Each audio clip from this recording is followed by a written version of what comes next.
Spec Ops: The Line is one of the best games I ever played, actually. It was developed by Jaeger Development and published by 2K Games, released on June 26th in North America and June 29th worldwide. The story follows three Delta Force operatives in Dubai who are sent by government to find and rescue any survivors, and also find Colonel John Conrad, who was leading operation by saving innocent lives. Spec Ops puts you deep into storyline which is full of emotions, tragedy, and war. Main aspect of this game is that the war is hell and there's no good anything in it and there's no glory. Also to note that there are a lot of similarities between this game and this old movie called Apocalypse Now, made by Francis Ford Coppola. By the way, a very good movie. By many reviewers, it was clearly stated that they have similarities. Not that the plot is the same, no. There was that it was about the Vietnam War. And this is our time. The storyline in Spec Ops is amazing. I can't say it in any other words. It's just pure, fantastic work made by Jaeger Development, and hats off to them, because not much war games we have right now which make us feel bad or sad or care for something. Because this game made me feel really responsible for what I did. All the actions, all the choices I made in this game, uh, I felt guilt in myself, and I was on the edge of my seat when I all did it. I was in awe when I reached the ending. How it stuck me in the head. Genius, the pure genius, how it was all very well made. It was simple and at the same time it was extraordinarily good. It was just marvelous. Well, anyway, going back to storyline, it, as I said, it was setting is set in Dubai, and there were a lot of sandstorms. So you'll be fighting in the sandy environment and some other sandy buildings, which is quite good. We don't have much of this. We need more sand in our games. The Delta operatives, led by main character Captain Walker, and two other guys, Luga, sniper guy, and Adams, the heavy gunner and also a pilot. They are sent by the government to search for Colonel Conrad and his 33rd Battalion and help any survivors they can find. The problem is that they don't find survivors until they're met with some insurgent forces which are really bad guys, and they don't want any help. They just the masters of this sand castle things. They don't need any help, so they try to kill good guys, and you start fighting them until you reach some other chapters of this game. You finally find that there are also CIA operatives who were sent to find uh, Colonel Conrad and also help people to survive. But that's not the point. The problem is that the soldiers, the 33rd Battalion, which was led by Colonel Conrad, went renegade, so they didn't believe anybody at all. And when you find 33rd Battalion, you have no other choice but to fight them. You have to kill your fellow American soldiers. And that really hurts, especially for me. I don't like killing Americans. No hate. There are a lot of environment fights, and they're all good. They're not much about you'll be just across all 10 12 chapters, I think. You'll be going around collecting some intel which can give you a background story about what happened in Dubai. It was all recorded by Colonel Connor himself, and also you'll be just killing bad guys, collecting weapons because ammo is scarce there, and trying to survive. And finally, you'll be doing some rather uh, hard choices. It's not like Mass Effect series. No, it's not like your choices matter in the outcome. You'll just see some flashbacks of them, but they don't mean anything actually. So don't worry about it. You'll be just feel something inside your heart, or you feel like you have something emptiness in yourself when you do some choices because they really hurt. They have some guilt in you. I can't find any better words to describe this, but it's still really awesome feeling you have. Like you're really experiencing all yourself, like you were there right now. And Captain Walker is just your avatar, you may call it. And you just experience it, and you feel bad for yourself. You feel bad for characters and etc. But anyway, enough about the story. Not want to go into spoilers. The gameplay plays good. It's as it is a third-person shooter. It goes this old formula we have right now with all other typical shooters like Gears of War and uh, new release title Ghost Recon Future Soldier, which actually is also a good game. Uh, there's nothing else to talk about gameplay. It's good, it's smooth, and also your new weapon there may be sand, depending on environments. You can use this sand to block a way for your enemies to shoot you, or you can use it to. It's like disorientation for them, and they'll be just unable to attack you, and this will be your good chance to take opportunity to dispose of them. That's actually quite good thing instead of just shooting the red barrels so they'll explode and kill everybody. We're all used to it, but this thing, something new, and I actually liked it. Using sand for your advantage. That's cool. Also, there will be some other places and cinematic experience, you can say it. Well, there are a lot of them, mostly based using sand and other things.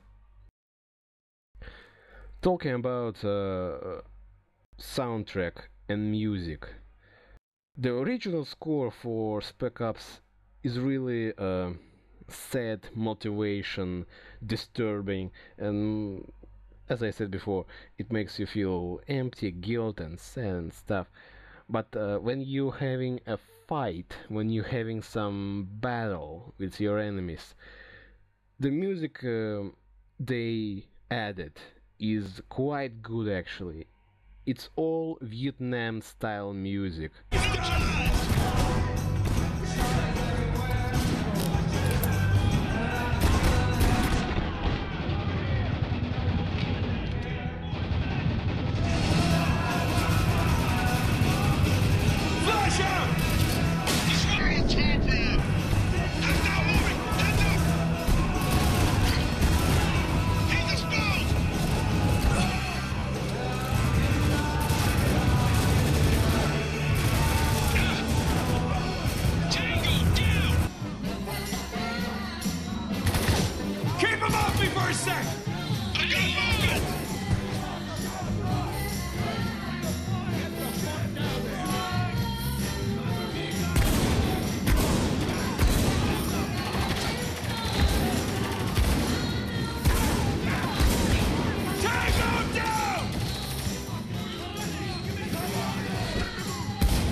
This music is really good. It's so perfect for the place you're fighting. It's so perfect. There's nothing wrong with it. I actually liked it. It's so it so gives you an adrenaline to fight bad guys, and it's really awesome. The voice acting, I must say, Nolan North is one of the best voice actors I've ever seen in my life. He's done a lot of voice acting in movies, in cartoons, in video games. Most notably, he was the guy who voiced Nathan Drake in Uncharted series, and also he voiced Desmond Miles in Assassin's Creed series. Here he's voicing Captain Walker, and boy, he nailed this role perfectly. He did it. Just sitting back, waiting for things to unfuck themselves. You think I like watching these people die, huh? You think I won't carry this shit to my fucking grave? Stand down! Both of you! Stand the fuck down! The fuck is wrong with you two? We're in the middle of a fucking war zone, and you're fighting in the dirt like a couple of goddamn kids! You are Delta operators. Fucking act like it! All right then. We good? Yeah. Lugo! Yes, sir. Good. Now let's keep moving.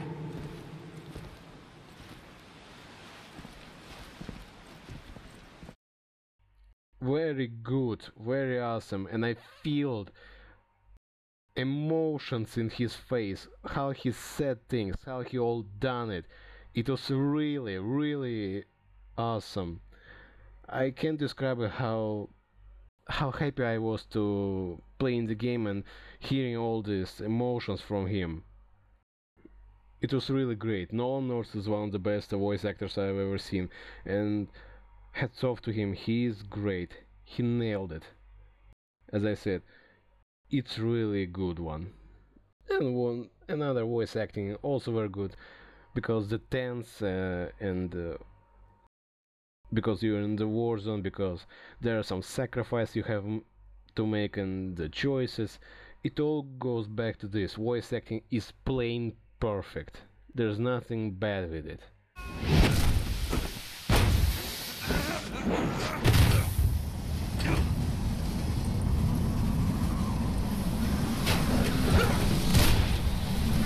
Son of a bitch!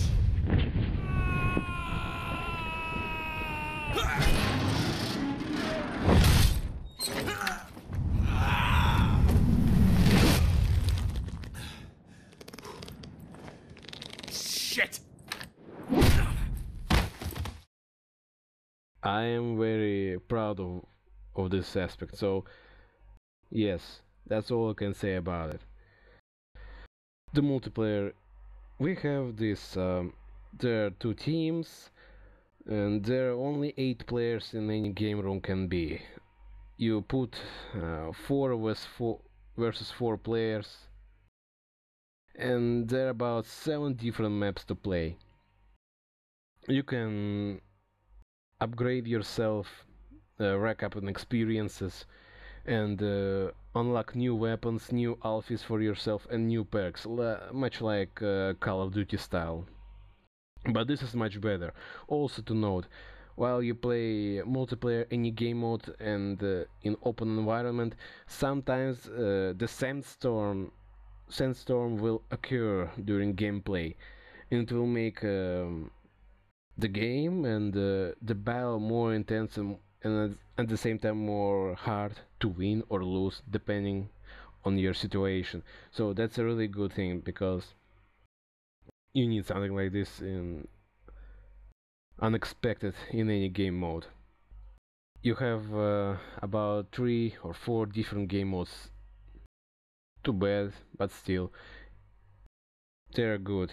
We have default deathmatch, we have team deathmatch, and some objective based game modes.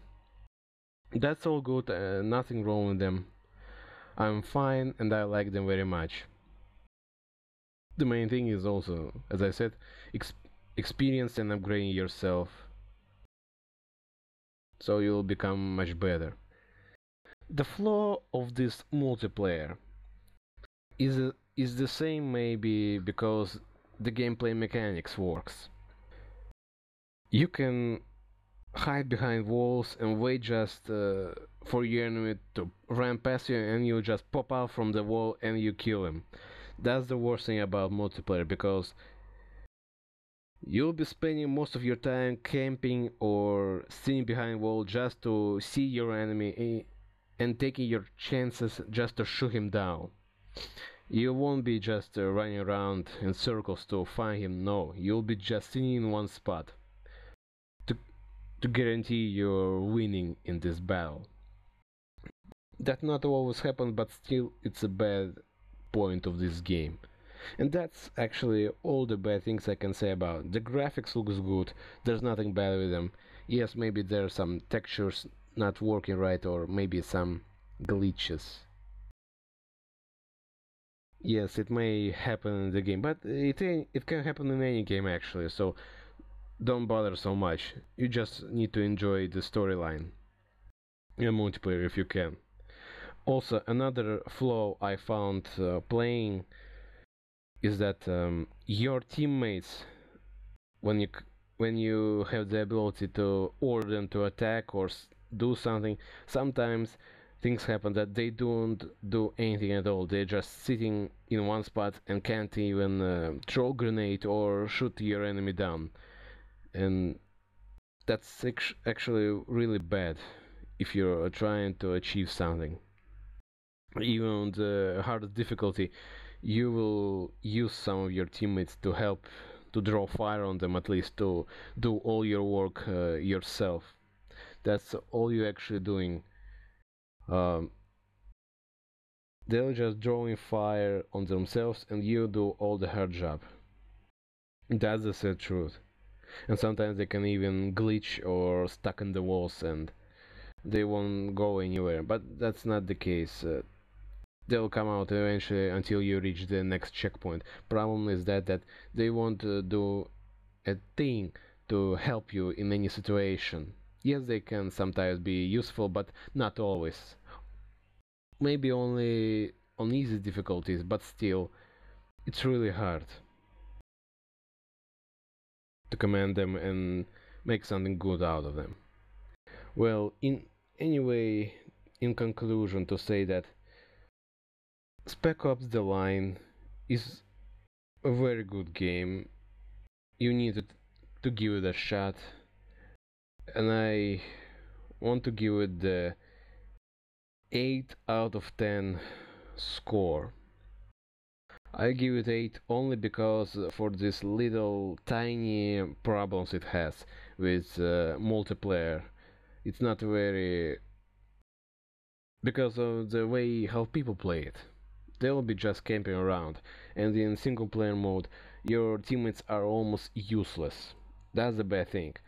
But still, game has about 3 different endings depending on how you approach them.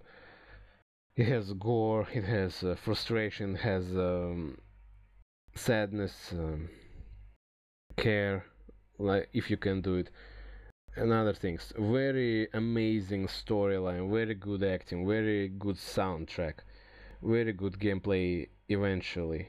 Anyway, I want to say. So go buy it, it's really good. You won't be disappointed at all. See ya later next time, guys.